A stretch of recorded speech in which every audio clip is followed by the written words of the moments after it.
I made a mistake today. As a leader, I probably make at least 25 plus mistakes every day. As a member of management, with those minute-to-minute operations decisions that we all have to make, well, we learn from them, and we will make a better decision next time. But things like putting a trailer in the wrong door, or slotting an item in a slot that makes absolutely no sense, or calling lunch before, you're far enough into the selection batches, or maybe assigning a load to the wrong individual, all of those things are fixable and really easy to learn from. We just raise our hands, take responsibility for it, and move on. When dealing with someone, though, have you ever thought, I could have handled that a little differently? I'm Marty with Warehouse and Operations as a career, and today I did not handle something right. A large part of our shift as managers, we will be dealing with people. People are not perfect. I am by no means perfect. None of us are robots. Our employees want to do a good job. We want to do a good job, and our bosses want to do a good job. Have you ever heard that being human can sometimes bring some baggage with it?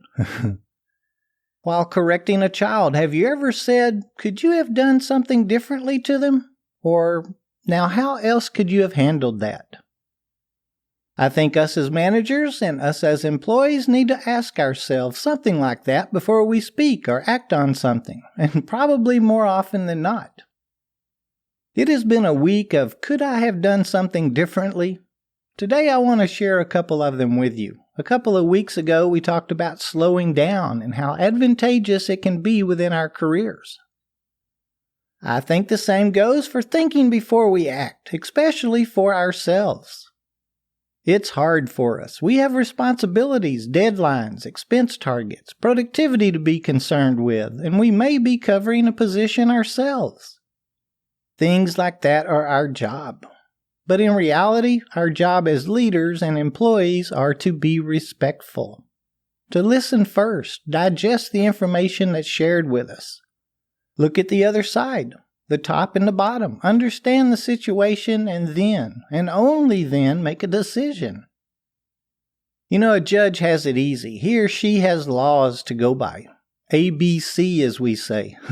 All they have to decide is, did someone break the law? And in many instances, they'll have 12 people give them the answer. I know I just oversimplified that, but most of the time I feel their job is much easier than ours.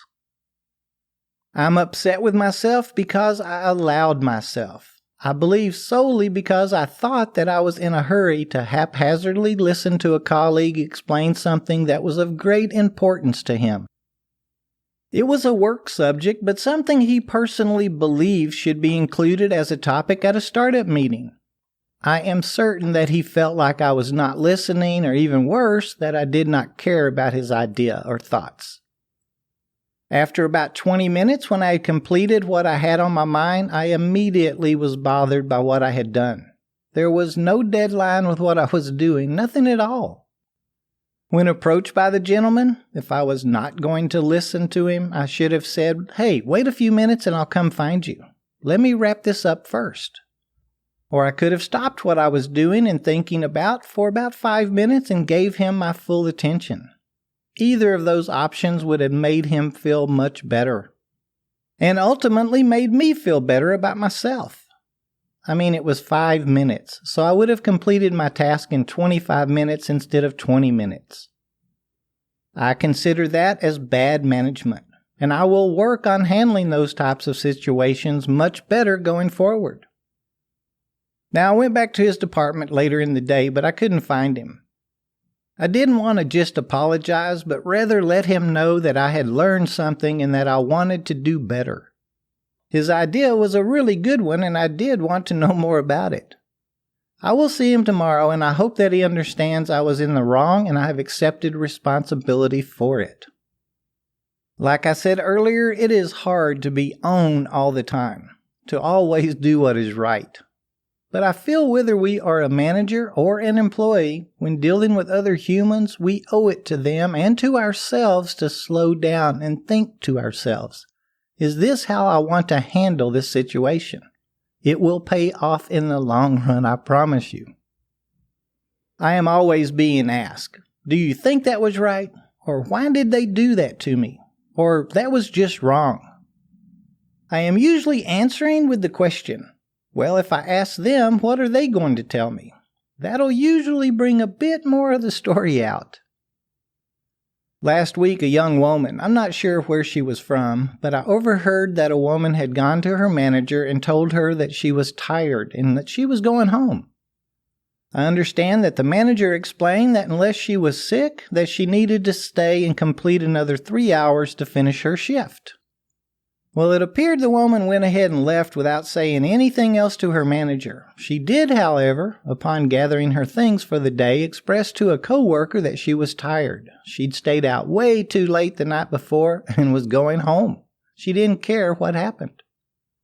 Upon hearing that the associate had left for the day, the manager went to HR and asked that the employee be terminated for job abandonment. After investigating the incident, HR agreed with him and parted ways with the associate. Now, I did not hear that the friend had any input during the investigation, but, well, maybe she should not have made the statement, "I'm tired and stayed out way too late last night." The next day, the associate was very humble, apologized, and asked if she could have her job back. I don't think that happened. I wonder if she had started out by being humble and honest about needing to leave, maybe a bit more open or communicated better, if the outcome would have been different. I can't help but believe that it would have. I think some positions automatically keep us in check as employees. I mean, as a high productivity order selector, once we're at work, it's pretty hard to let our mouths get us into trouble. Any productivity task like the forklift, pallet running, unloading, or loading keeps us busy with very little human contact. But take a position like a warehouse clerk, a returns agent, or maybe a packer or machine operator. We have more time on our hands. Our minds can wander. And before you know it, we are handling something without thinking it through. Oh, and a lot of times the person that we're going to be dealing with is our boss. I don't think it should matter if our injustice is with a boss or one of our peers working beside us. Wrong is wrong. Have you ever felt bad about handling something wrong? So this week I was conducting a phone interview with a prospect out of state. His resume looked pretty good. He didn't have much experience in the position he had applied for, and to be honest, I was about to brush him off, kind of end the conversation, and let him know that should something open up that he was qualified for, I would give him a call. I had quit listening to him just like I had quit paying attention to my coworker last week. I made a conscious effort to re-engage and join the conversation. By listening to what he had to say instead of worrying about making the next phone call, I was able to fill a position that had been open far too long. He had those skills and just didn't have them listed on his resume. He had adjusted his resume to reflect the position that he'd seen advertised.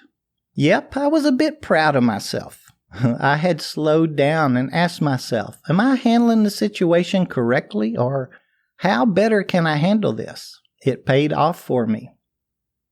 As managers, we make decisions on the fly all day long. But when we're dealing with people, we should remember that they are people. If we mess up our productivity flow by making a wrong call, usually there is no harm. Learn from it and move on. However, if an associate or one of our own employees are involved, there can be everlasting consequences. We could lose a good team member, a good friend, or even lose our own position. Like being a lead, supervisor, or manager isn't hard enough, I've just thrown these thoughts into the mix. Just to let you know, I did speak to the gentleman I had brushed off, and come to find out, I had not offended him at all. He stated that he could see that I was busy and had planned on catching me the next day anyway. Of course, that didn't make me feel any better about myself.